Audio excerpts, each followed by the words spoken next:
and he's also surprisingly, not surprisingly, but he's just a great athlete. That's probably one of the underappreciated things about his game.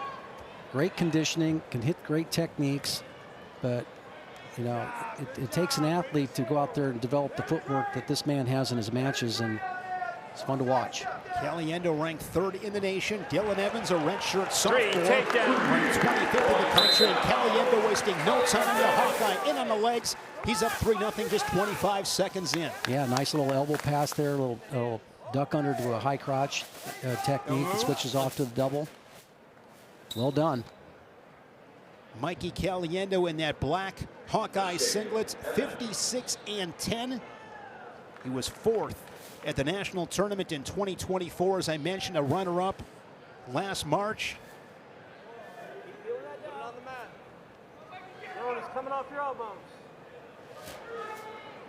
Caliendo fell to D. Lockett of Oklahoma State 7-3.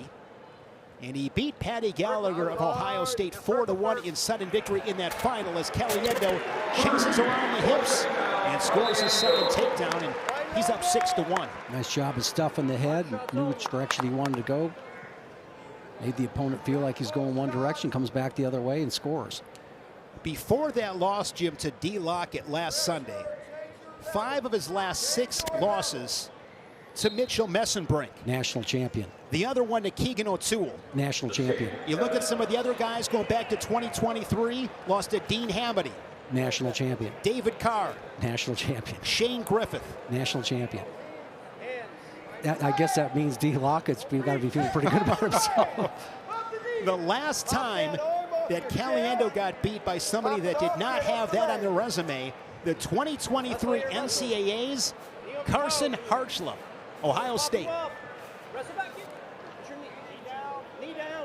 Caliendo always offensive.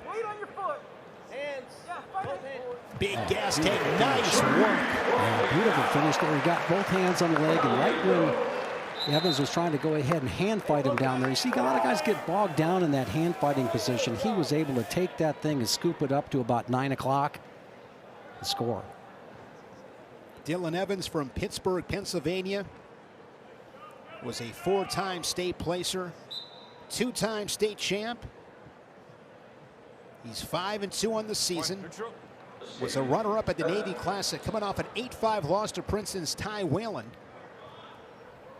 Lost to L.J. Arujo of Nebraska at the Navy Classic, 5-2.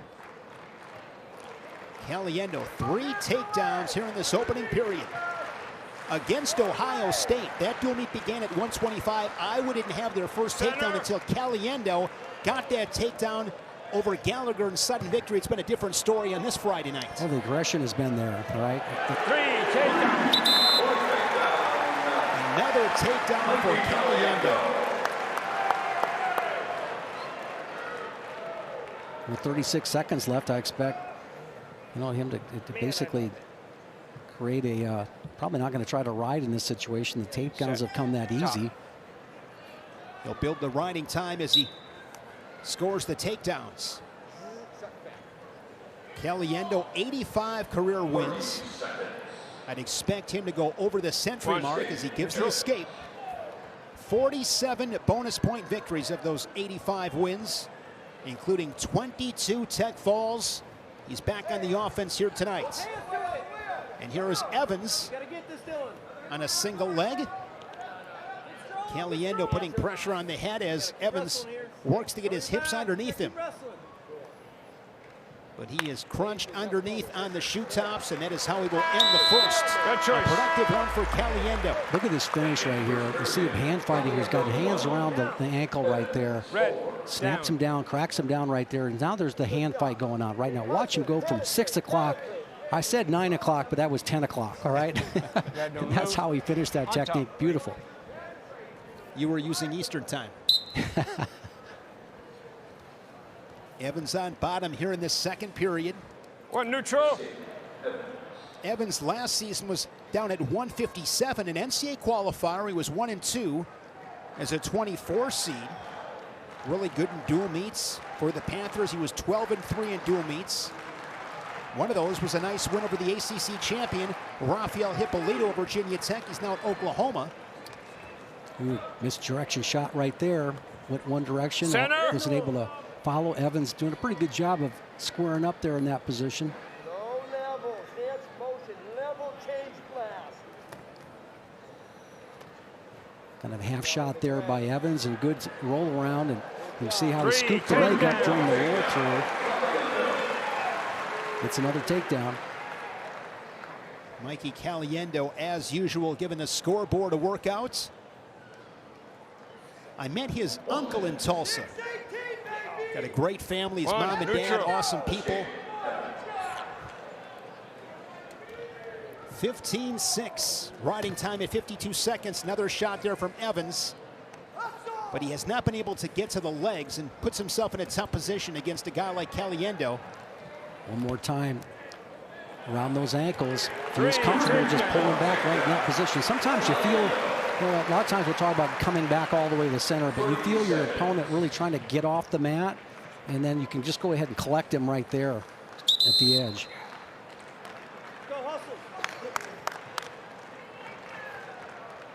When I think about his career, Jim, you and I did that match last November against Stanford.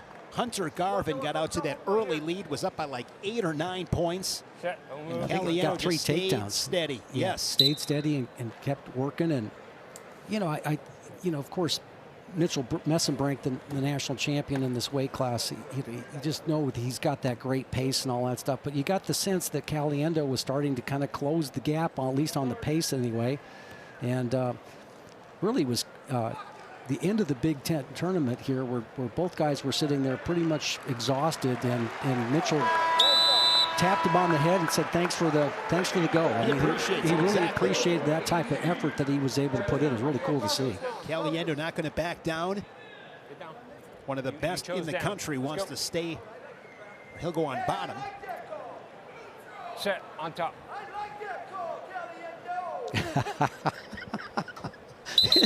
Caution. Oh, so I have to replay this when I get home and see. I like that call, Caliendo. I mean, one of the brothers were talking about. One neutral. He went down just like that, and that was Caliendo challenging himself. That pleased the Iowa corner, no doubt. Took just a few seconds to get an escape. And now he is a takedown away from a Tech fall.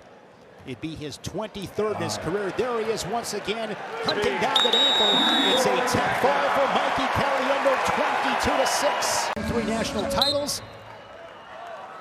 If my math is correct, he has won 67 straight. Big win against Cody Merrill, 4-3 against Oklahoma State, and Iowa really needed that match, because Ben Kueter did not weigh in. And then he beat Seth Shoemate 8-3 in that final. Had a great double leg, put Shoemate on his back for a 7-point move. But as you said, Matt Stout, this is a different animal. It really is. I mean, you saw that misdirection low shot, and how he was able to drive through. And Stout has the length, okay? And so take a look at this great example of that. Shot right there, and he switches off to a single, and see how it kept the far ankle and kept on driving through, shoelaces up, driving through at a great angle, and scores the 3-point takedown. So, this is where we're going to find out a lot about Endene in his skill level here. Stout pretty tough in the top position as well. He'll try to ride Endene the whole time he can. He won't give him an easy escape. He's going to test him down here. And if you remember right, Jim, last March at the NCAAs, Max Stout wrestled his brother Luke in the 2nd round. Luke Stout from Princeton beat him 4-2. I mean, how crazy was that? Wrestling your brother in the 2nd round of the NCAAs. Wow. It was a close match too, but I thought I recall, but it's nice job by Endene coming up. He's doing a nice job of keeping his pockets clean. There's no leg coming in, and he's allowing him to cut. That's a good work on the bottom position right there, keeping the pockets closed, putting weight on that ankle that Stout had picked up, so get himself right back into the match.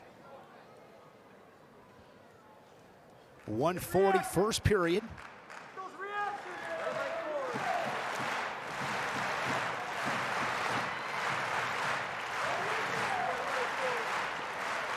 The last guy to beat Mo Endene, Ben Kovchinski from UW La Crosse. He was a two-time All-American. For head coach Dave Malachek, it was 2-1 at the national duels in the third and fourth place match. That was in January of 2023. That's the last time he's gotten beat. You know, what I was looking for when I watched Endene, and I think he passed that test this past weekend, what would he be like in, you know, match 3 and 4 of the tournament, you know, because that's still a grind. And, you know, he came up big in those matches.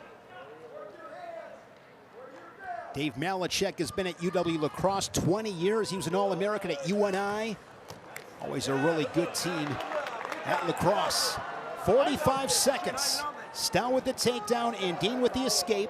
That's good sequence there by Endene because he fought off a straight-on shot and he also got out of that underhook real easily. So now he's, see that straight-on pick that he fell for in the first part of the first period. He's reacting well to it now. Max Stout, a redshirt junior, 7-0 this season, 5 tech falls. He had a big one against Princeton. They had to have it. That set the stage for Dayton Pitzer, who got a fall as Pitt edged Princeton 20-19 to improve to 3-0. Short time in this first period. Stout last season 27-4, the ACC champ, 7th in Philly, also won a Midlands title last year. Let's get to know Massoma Endene. He's from Dallas, Texas. There he is at Iowa Lakes Community College. Two-time JUCO All-American, made a JUCO final. He was phenomenal for the Knights at Wartburg. 3-time Division III national champion, and coming off a great weekend. He became a Hawkeye last weekend in Tulsa. No question about it here with a big win, but also you notice that he's matured over his years too. He's gotten bigger and he's hard to handle there. Another quick escape. He's in this match right now, but one thing he hasn't been able to do is clear anything with Stout, right?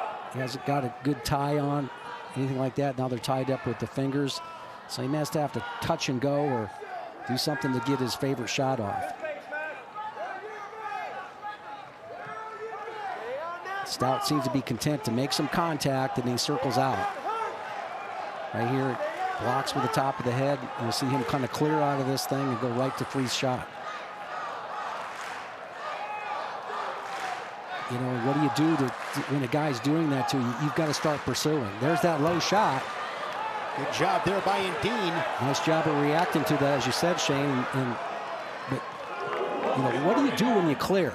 All right, you saw right there when you clear up. All right, you don't see Endene kind of pursuing right now. He's kind of a little bit cautious right now. Later in this match, if he expects to win it, he's got to follow it up with some sort of pursuit.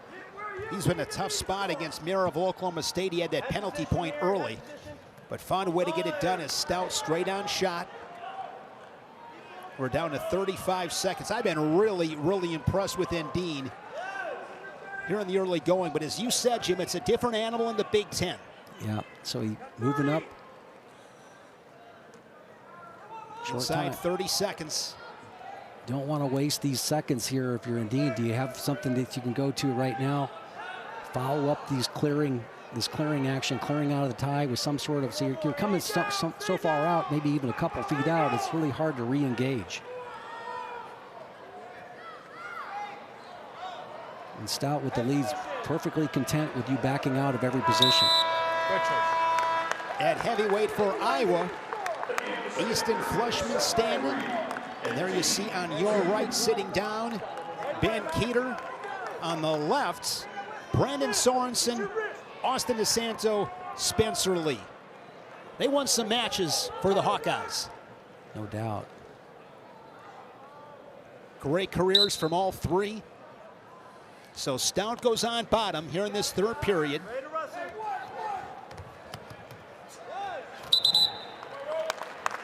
Net return there by Endene. I don't expect him to stay in the top position here, so probably. I was going to ask you that. Yeah, he's likely going to give the intentional release, but you got to feel the guy, whether you know how rambunctious he is or anything like that. Sometimes you just ride him a few times and go, oh, okay, this guy seems to be fading a little bit, but my advantage is to be on the feet. So.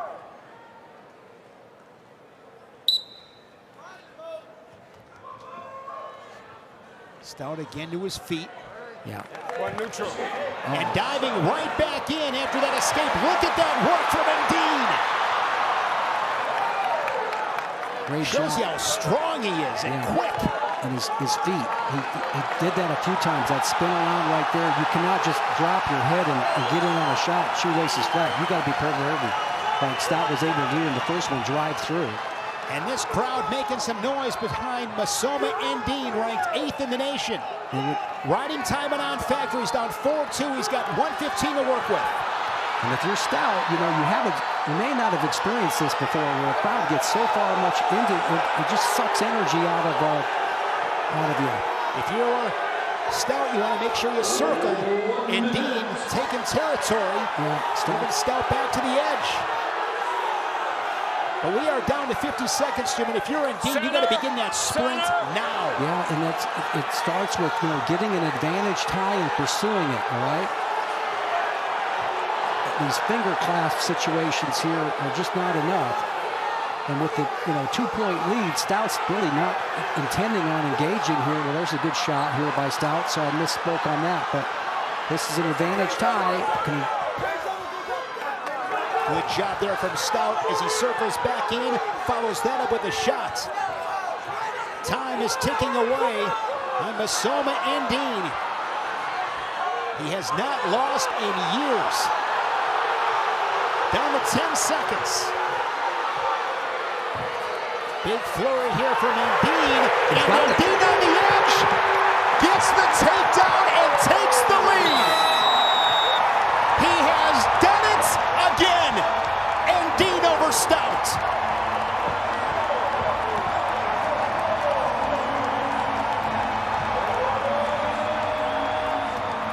Became an All-American.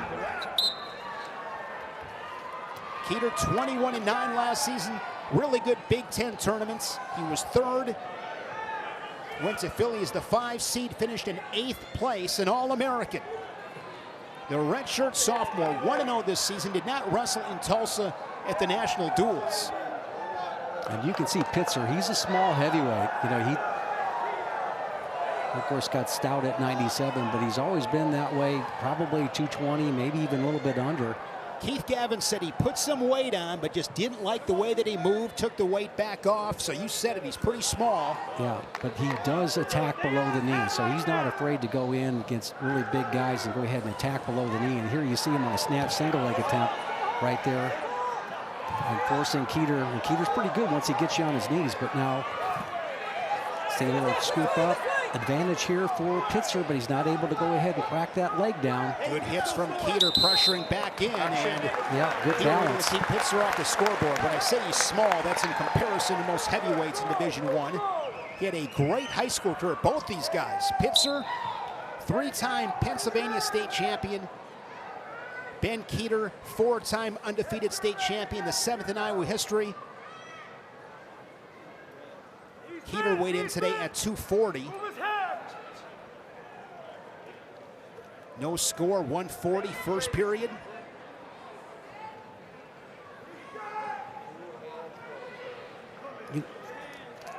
Pitzer weighed in at 233. He's a 2-time NCAA qualifier, 17-6 last season. That was a 5-1 win for Kueter in Philly at the national tournament in the blood round. Yeah, I think the biggest improvement that Kueter made is and would help him get into the blood round and also, on the stand last year is that what we just saw here a little bit, he is not afraid to go ahead and let guys in on his leg, cut the corner on him, and create those scrambles, and not always necessarily having to go ahead and putting a lot of pressure on himself to score with shots, but he understands that he has tremendous leg strength and tremendous range, and so if you attack just one leg, he's really good at cutting the corner on you, locking in the crotch, and creating a scramble where he scores. Best attack up to this point in the match by Dayton Pitzer, but Kueter, better defense to keep the Panther off the scoreboard. 0-0, just over a half a minute remaining here in this first period. It has been all Iowa. Kueter and the Hawkeyes looking for the shutout.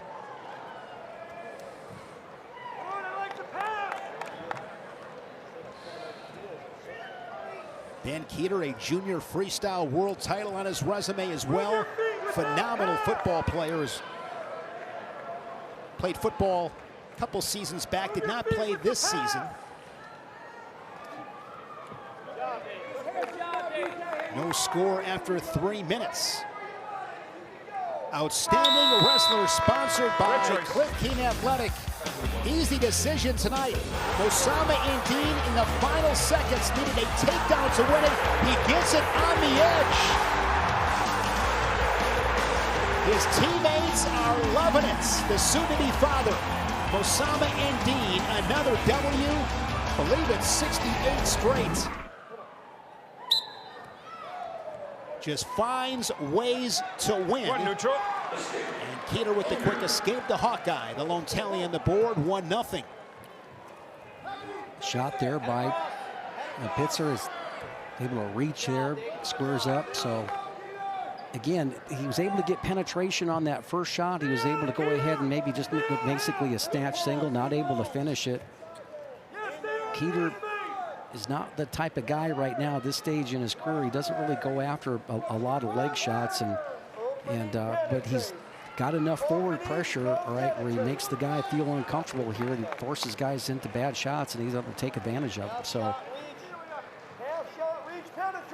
Pitzer this season 5-2. Both his losses are to Navy's Spencer Lenogza. He pinned Sebastian Garibaldi of Princeton as Pitt beat them 20-19. It was the first time that the Panthers had led the entire dual meet. 50 seconds here in the second period. Just that escape by Kueter. yeah, who's going to take the risk here right now? It's second period. Hawkeyes back at it a week from Sunday in Ames against the Cyclones. Then on December 12th, they'll wrestle Chattanooga and Utah Valley. Their final action here in 2025. They'll kick off 2026 at the Soldier Salute. Down to 20 seconds in the second period. We talked about it at the start of the broadcast, Jim. Just how good this Iowa schedule is. I mean, this is a fun schedule for the Hawkeyes. Yeah, they're anybody, anytime. Absolutely. And I love that about this program. Anytime, anytime. Or anywhere, anytime, as you said. Final seconds, we go to the third. And they take a ton of pride in that. Good choice. As they should. Well, when you do that, I think your average guys get a little bit better. You know, it's just a philosophy they have that they're going to go ahead and, wrestling is not easy, and they're going to go ahead and do what they can to train hard. They're not going to change their way as far as that goes, and the results speak for themselves. So see if Kueter tries to stay in the top position right now. Pitzer pretty good at hand fighting in here. Nice lock right there, pops in, and gets a right-handed ride. And correct me if I'm wrong, Jim, the reason that he's at least thinking about riding in this third period is because of the quick escape he got in the second. 100%. You got to find, tight matches like this. You got 1-0 lead. Why not stay in the top position and test Pitzer? And, and one thing about Ben's ride here is that he's keeping Pitzer on his hands, and he's in great position for the mat return. Doing the math right there. 3 more 10-second goes. We'll have riding time at 60 seconds. There is a caution on the Hawkeye. And you see that type of action that Pitzer is doing. He's really trying to get into that quad pod stand up, right? But the thing about that is you're throwing your waist back. Caution. So there's the second caution. So now Kueter's got to be careful. I think he makes a really good decision right there, stepping away, kind of resetting himself a little bit. Yeah, you don't want to give away a point right here.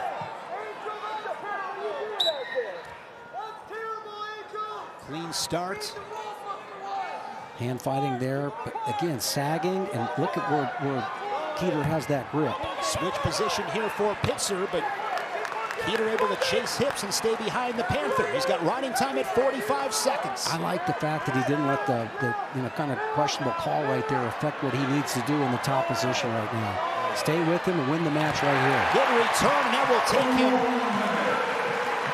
over 60 seconds of riding time. A good, hard third-period ride for Ben Kueter. You know, how many guys in that situation, the referee gives you two, if you look over the corner, they want you to let him up and all that stuff, and stay in the top position. This is your best opportunity to win it right now.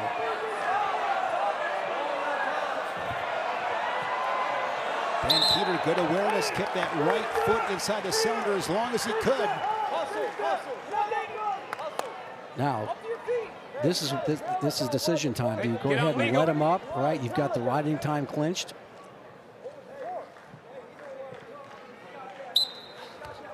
Good start. Good solid tight waist ride. Good chop. And good hook right there on the Granby roll attempt. Hook the legs, put himself in good position. You don't want to ride legs in this here for your big guy. You don't want to give up a reversal. And just follow him, use good footwork. Ben Kueter in his second match of the season. An escape and a riding time points and a mat return to seal the victory for the Hawkeyes. 2-0 for All-American Ben Kueter. The Hawkeyes win this one 36-0 as Iowa improves to 5-1. That sets the stage for next Sunday in Ames when they will battle the rival Cyclones. With the loss, Pitt falls to 3-1.